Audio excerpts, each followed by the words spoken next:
আমাদের খুলনা বিশ্ববিদ্যালয়। আসসালামু আলাইকুম। কি অবস্থা সবার? আশা করি সবাই অনেক বেশি ভালো আছো। তো তোমাদের কুমিল্লা বিশ্ববিদ্যালয়ের সার্কুলার কিন্তু প্রকাশিত হয়ে গেছে আজকে। তো এখানে আমরা আবেদন যোগ্যতাটা কিন্তু অনেকটা কমাইছে। তো এটা যারা এইচএসসি 25 ব্যাচ আছো তোমাদের রেজাল্ট যাদের খারাপ, তো মোটামুটি এখানে একটা ভালো একটা সুযোগ পাবা। এছাড়া মান বন্টন, সাবজেক্ট ওয়াইজ কিছু শর্ত আছে, পরীক্ষার তারিখ, আবেদন প্রক্রিয়া কিভাবে করবা সবকিছু নিয়ে আলোচনা করা হবে ভিডিওতে। অবশ্যই যারা কুমিল্লা বিশ্ববিদ্যালয়ে পরীক্ষা দিবা, বিজ্ঞান হোক বা তুমি মানবিক হোক যেই হও না কেন তারা ভিডিওটা দেখতে পারো। এছাড়া আমাদের গুচ্ছ এবং কুমিল্লা এছাড়া হাজীদান এসে যারা পরীক্ষা দিবা এটার ৩ টার সমন্বয়ে আমাদের একটা এক্সাম ব্যাচ আছে। তো যারা ভর্তি হতে চাও আমাদের হোয়াটসঅ্যাপে যোগাযোগ করলে ডিটেইলসটা পেয়ে যাবা। চলো কথা আমরা শুরু করি। আমরা এখানে ১ম এ দেখব এই ইউনিটের আবেদন যোগ্যতা। ঠিক আছে? ন্যূনতম আবেদন যোগ্যতা কত? তো এই বছর তোমাদের আবেদন যোগ্যতাটা কিন্তু একদম কমায়ে টোটাল ৭ রাখা হইছে এবং এসএসসি, এইচএসসি ২ টাতে মিনিমাম ৩ করে থাকতে হবে। যেটা গত বছর 3.5 করে ছিল এবং হচ্ছে টোটাল ছিল ৮। তো এবার যারা ২৫ ব্যাচ আছো তোমাদের কিন্তু দারুণ একটা সুযোগ দিচ্ছে। যাদের জিপিএটা কম কিন্তু পাবলিক ইউনিভার্সিটিতে পড়ার ইচ্ছা তোমরা কিন্তু চাইলে এখানে আবেদন করতে পারো। টোটাল জিপিএ লাগবে ৭ এবং আলাদা করে তোমাদের ৩ করে থাকতে হবে। এবার আসো বিজ্ঞান বিভাগ। তো তুমি চাইলে এখানে কিন্তু আম বিভাগ পরিবর্তন করতে পারো। বিভাগ পরিবর্তনের সুযোগ আছে। অর্থাৎ চাইলে সায়েন্স থেকে তুমি হচ্ছে আণবিকে পরীক্ষা দিয়ে এখানকার সাবজেক্ট তুমি পাইতে পারো। ঠিক আছে? তো এখানে তোমাদের কিছু শর্ত দেওয়া আছে। তো বি ইউনিটে আবেদন যারা করবা তাদের এসএসসি এবং এইচএসসি তে ন্যূনতম তোমাদের হচ্ছে 3 পয়েন্ট করে থাকতে হবে এবং টোটাল ২ টার যোগফল তোমাকে 6 থাকতে হবে। অর্থাৎ এখানেও মানবিকের যাদের জিপিএটা কম তোমরা চাইলে এখানে আবেদন করতে পারো। এছাড়া বিজ্ঞান বিভাগ থেকে তুমি যদি এই ইউনিটে পরীক্ষা দাও সেক্ষেত্রে তোমার 6.50 লাগবে। তো অনেকে আছো যাদের জিপিএ ৭ হইতেছে না, ৭ এরও কম। তারা কিন্তু 6.50 হইলে তোমরা মানবিক বিভাগ পরিবর্তন করে দিতে পারবা। এবার ব্যবসা শিক্ষা থেকে যারা মানবিকে পরীক্ষা দিবা তাদের টোটাল ৬ থাকতে হবে।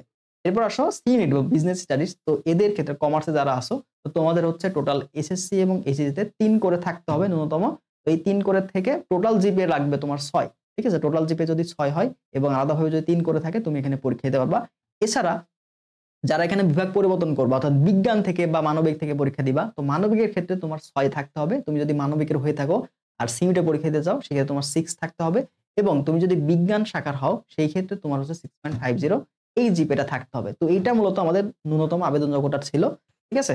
আচ্ছা। তো পরবর্তীতে আমরা আসো সাবজেক্ট পেতে কিছু শর্ত তোমাকে দিয়ে দিয়েছে বিজ্ঞান বিভাগের ক্ষেত্রে সেগুলা দেখবো এবং বিজ্ঞান বিভাগের মান বর্ণনা নিয়ে কথা বলবো।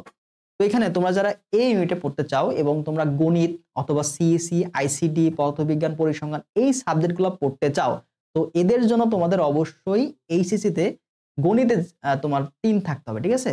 ১ম শর্ত হচ্ছে গণিত, সিএসি, আইসিটি, পদার্থবিজ্ঞান, পরিসংখ্যান এই সাবজেক্টগুলোতে পড়তে চাইলে বা এইগুলো চয়েস দিতে চাইলে তোমার আলাদা করে এগুলাতে গণিতে থাকতে হবে ৩ এবং গণিত, সিএসি ও আইসিটি এই ৩ টা বিভাগ তুমি যদি পেতে চাও বা এই ডিটনা ডিভাইডার পড়তে চাও তো তোমাকে অবশ্যই ভর্তি পরীক্ষায় গণিত দাগাতে হবে। ঠিক আছে?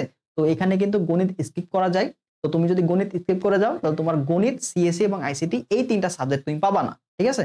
আচ্ছা এরপরে দেখো রসায়ন বিভাগে তুমি যদি ভর্তি হতে চাও তাহলে তোমার এইচএসসি তে রসায়নে ৩ পয়েন্ট থাকতে হবে এবং গণিতে ৩ পয়েন্ট থাকতে হবে। ঠিক আছে?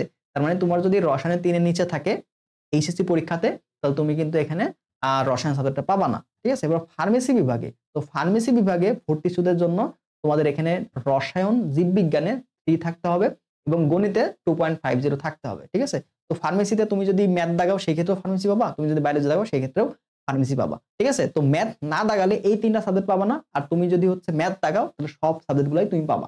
ওকে? অথবা এখানে মান বর্ণনা দেই তোমাদের আরেকটু ক্লিয়ার হয়ে যাবে।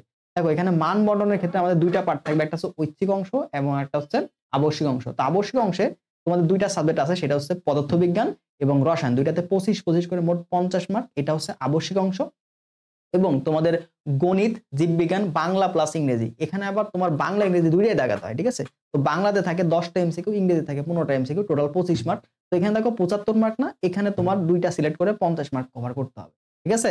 তাহলে আবশ্যিক অংশ ২ টা, ফিজিক্স, কেমিস্ট্রি অবশ্যই দাগাতে হবে এবং ঐচ্ছিক বিষয় যেকোনো ২ টা অর্থাৎ তুমি গণিত, জীববিজ্ঞান দাগাতে পারো, জীববিজ্ঞান, গণিত, বাংলা, ইংরেজি দাগাতে পারো অথবা বাংলা, ইংরেজি, গণিত দাগাতে পারো। যেকোনো ২ টা তোমার ইচ্ছামত তুমি দাগাতে পারবা। আর যদি গণিত না দাগাও সেই ক্ষেত্রে এই ৩ টা সাবজেক্ট তুমি পাবা না। আর যদি তুমি মনে করো গণিত দাগাও তাহলে সবগুলা সাবজেক্টই পাবা। আর জীববিজ্ঞান দাগাইলা, গণিত দাগাইলা তাহলে সবগুলা সাবজেক্টই তুমি পাবা। মানে এই গণিত, সিএসসি সবগুলাই তুমি পাইলা। ঠিক আছে? তোমার সুবিধা মতো তুমি দাগাতে পারবা। ওকে?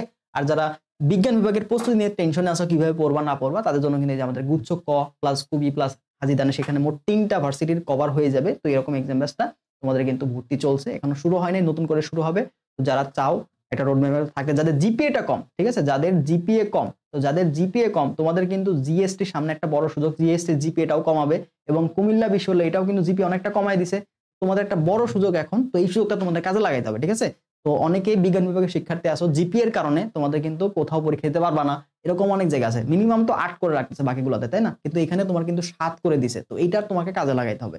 ওকে, আবার যদি 7ও না হচ্ছে 6.50, তাও তুমি বিভাগ চেঞ্জ করতে পারবা। তো কুমিল্লা বিশ্ববিদ্যালয় তোমাকে অনেক বেশি একটা বেনিফিট দিচ্ছে এবং এটা অবশ্যই মোটামুটি ভালোই বলা চলে। অবশ্যই তোমরা পরীক্ষা দিবা যাদের জিপিএ কম, ঠিক আছে? এবার ভর্তি পরীক্ষার তারিখ, আবেদন ফি এগুলো নিয়ে কথা বলবো। তো তোমাদের এই ইউনিটের পরীক্ষা হবে হচ্ছে 30 জানুয়ারি, তার মানে একটা বড় একটা সুযোগ পাচ্ছ, 2 মাসের মতো সময়, 2 মাসের বেশি সময় পাচ্ছ। বি ইউনিটের 31 জানুয়ারি এবং সি ইউনিটের 31 জানুয়ারি। এখানে সময়টা হচ্ছে সকাল 11টা থেকে 12টা এবং বি ইউনিট সি ইউনিট দুইটা একই দিনে হবে। বি ইউনিট হবে আগে সকাল 11টা থেকে 12টা পর্যন্ত এবং সি ইউনিটের পরীক্ষা হবে বিকাল 3টা থেকে 4টা পর্যন্ত। এবার আবেদন ফি, তো আবেদন চলবে হচ্ছে 27 নভেম্বর থেকে 17 ডিসেম্বর পর্যন্ত। আবার বলছি 27 নভেম্বর, ঠিক আছে? 27 নভেম্বর থেকে তোমরা আবেদন করতে পারবা এবং এটা আগামী 17 ডিসেম্বর পর্যন্ত চলবে। তো এটা আবেদন ফিটাও তোমার হচ্ছে তুমি চাইলে বিকাশেও দিতে পারবা। তো এখানে বিকাশে দিলে তোমার 1000 টাকা প্লাস বিকাশ চার্জ, ঠিক আছে? বিকাশেই দিতে হবে।